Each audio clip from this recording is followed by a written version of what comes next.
ভোলা পৌর শহরের গুরুস্থান সড়কের ভাড়া বাসা থেকে এক গৃহবধূর মরদেহ উদ্ধার করা হয়েছে। ঘটনার পর থেকে স্বামী সহ পরিবারের সদস্যরা পলাতক রয়েছে। আর এ বিষয়ে বিস্তারিত জানাতে ঘটনাস্থল থেকে যুক্ত আছেন সহকর্মী ইমতিয়াজুর রহমান।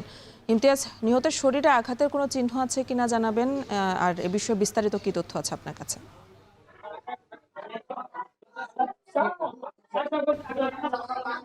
অ্যানি অ্যানি আজ সকালে কিন্তু ভোলা পৌর শহরের যেই গুরুস্থান সড়ক রয়েছে ৮ নম্বর ওয়ার্ডে, সেখানে একটি ভাড়া বাসা ৫ তলা ভবনে কিন্তু এক গৃহবধূর মরদেহ কিন্তু পাওয়া গেছে বলে পুলিশ সূত্রে আমরা জানতে পেরেছি। আমরা ঘটনাস্থলে এসেছি।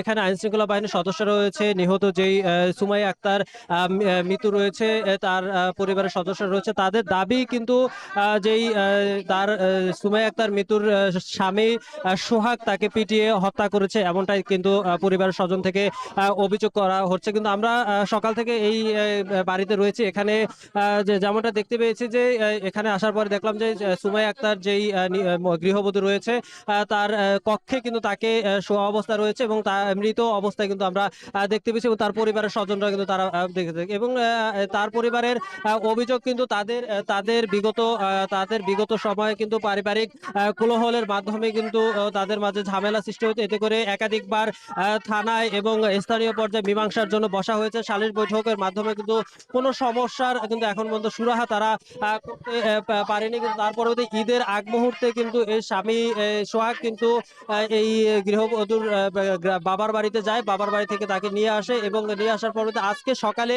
এই গৃহবধূ যেই মৃত্যু রয়েছে তার মাকে ফোন দিয়ে বলেন যে আপনার মেয়ে মারা গিয়েছে, তাকে নিয়ে যান এসে।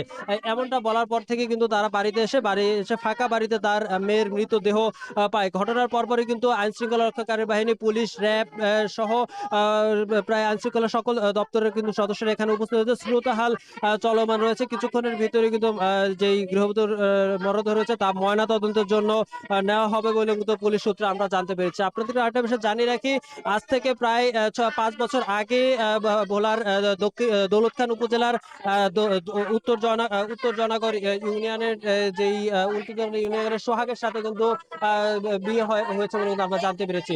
তো এই ছিল আমার কাছে ভোলা থেকে সর্বশেষ তথ্য। ভোলায় ভাড়া বাসাতে এক গৃহবধূর মরদেহ উদ্ধার করা হয়েছে, আর সে খবরই জানাচ্ছিলেন সহকর্মী ইমতিয়াজুর রহমান।